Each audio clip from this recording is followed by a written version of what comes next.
បន្ទាប់មកយើងចាប់ផ្ដើមអនុវត្តហើយដល់ចំណុចនេះអញ្ចឹងអ្នកនរគ្នានៅពេលណាដែលយើងចុចទៅលើ layer mask ដើម្បីធ្វើអញ្ចឹងពាក្យថាចុចទៅលើ layer mask គឺយើងមិនមែនចុចបែបនេះបាទបែបនេះទេគឺយើងប្រើ layer mask ពណ៌សគឺយើងចុចឲ្យចំពណ៌សបាទប្រអប់4ជ្រុងពណ៌សបែបនេះហាមចុចលក្ខណៈអញ្ចឹងគឺអត់ជោគជ័យទេហើយសារប្រអប់4ជ្រុងរបស់យើងគឺអត់បាន select ទេបាទឃើញទំនេរបាទស្មើទំនេរអញ្ចឹងយើងត្រូវចុចឲ្យចេញពណ៌សបាទជុំវិញបែបនេះគឺត្រឹមត្រូវដូច layer ពណ៌សដូចគ្នាចុចបែបនេះគឺអត់ជោគជ័យទេត្រូវចុចឲ្យមានពណ៌សហុំជុំវិញចេះចុចឲ្យចំពណ៌សឬក៏ពណ៌ខ្មៅបាទมันយើងអាចប្រើ mask layer បានអញ្ចឹងជាដំបូងបាទបងប្អូនត្រូវចុចនៅលើlayer ឲ្យចំពណ៌ខ្មៅហើយយើងមកសង្កេតនៅត្រង់ចំណុច foreground និង background ទាំងនេះវិញអញ្ចឹងដើម្បីផ្ដាច់នៅពណ៌ស្រមោលដែលយើងបាន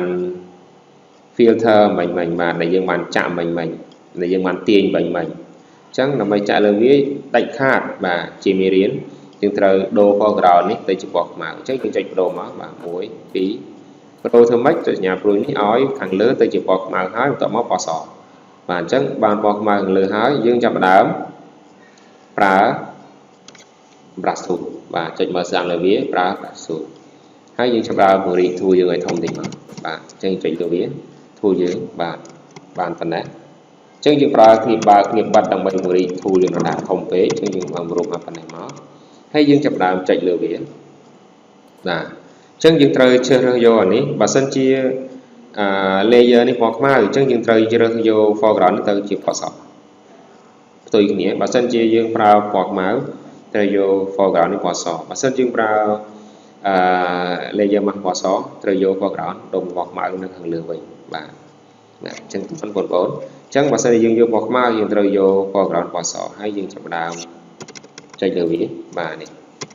វានឹង load បាទមុនអាចអុសមកវានឹងដូចជាស្នាមដែលបែកកាត់ផ្សាយបាទមានតូចផងធំផងអស់បែបនេះមកបាទបើសិនជាយើងចង់បានធំបាទយើងអាចពង្រីកពង្រួមភាពបើកភាពបិទរបស់យើងបានយើងអាចអុសលើនឹងមកបាទមានជាលក្ខណៈបែបនេះបាទតាមពិតទៅរូបភាពនេះគឺយើងបន្តគ្នាទេគឺយើងមិនមែនបែកកាត់ផ្សាយទេយើងធ្វើជាលក្ខណៈភ្ជាប់វារូបផ្ដាច់ហើយរូបបន្ថែមស្នាមចុចនេះបាទអញ្ចឹងយើងអាចអុសចឹងមកបាទមានតូចមានធំហើយបែកចាក់ចាយបាទតមកយើងធ្វើបែបនេះគឺយើងធ្វើនៅត្រង់ចំណុច layer បកខ្មៅ